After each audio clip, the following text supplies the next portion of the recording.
Hi guys, welcome back to my channel. This is Mama Mitch.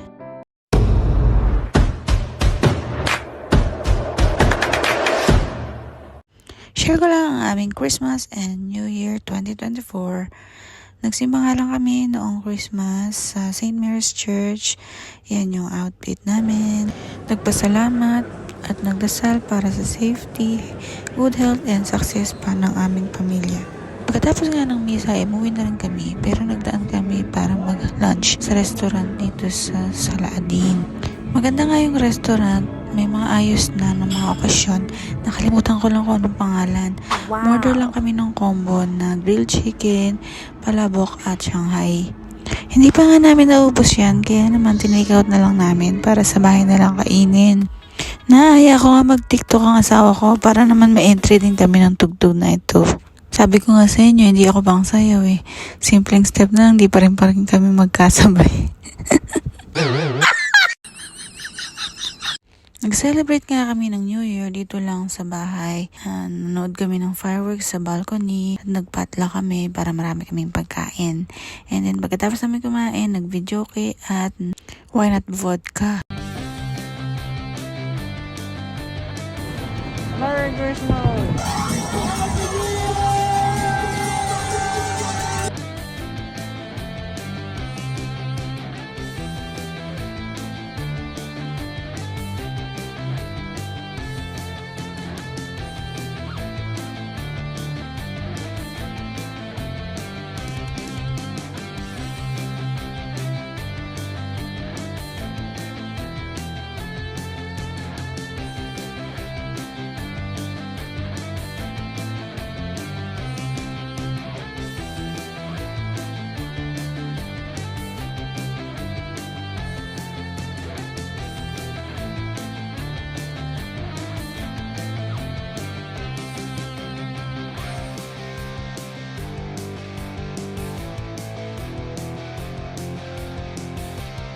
Masaya pa rin naman kami nag-celebrate kahit hindi kami kompleto.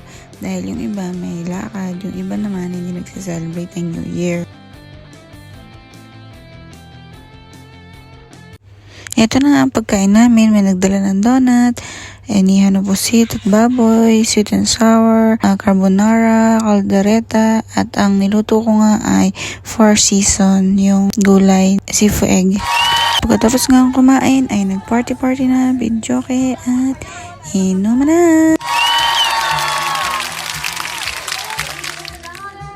Kung mapapansin niyo po ay bago na ang aming kusina, bago na ang mga kasama at bagong pakikisama. Lumipat kami noong October 2023. Bago na rin ang mga kaibigan, pero syempre, always remember na huwag basta-basta magtitiwala. Friends may come and go. True friends are never apart. Maybe in distance, but never in heart.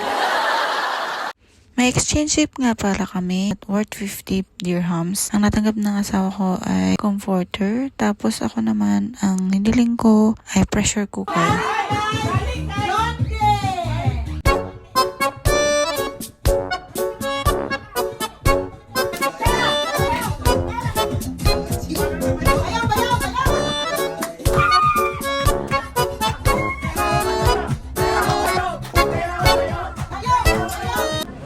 Kinahaponan nga ng New Year ay nagsimba din kami kasama namin si Ate Ems. Share ko na lang din sa inyo sa huli yung mga pictures. Thank you sa kay Doc Ferds, binigyan niya kami ng ham nung Pasko. Kay Ma'am Darling, thank you sa bag. At ito nga ang itsura ng aming kusina. Nung Pasko nga pala ay bumili lang kami ng salad. Kami lang nung asawa ko dito dahil yung mga iba may lakad or natutulog na.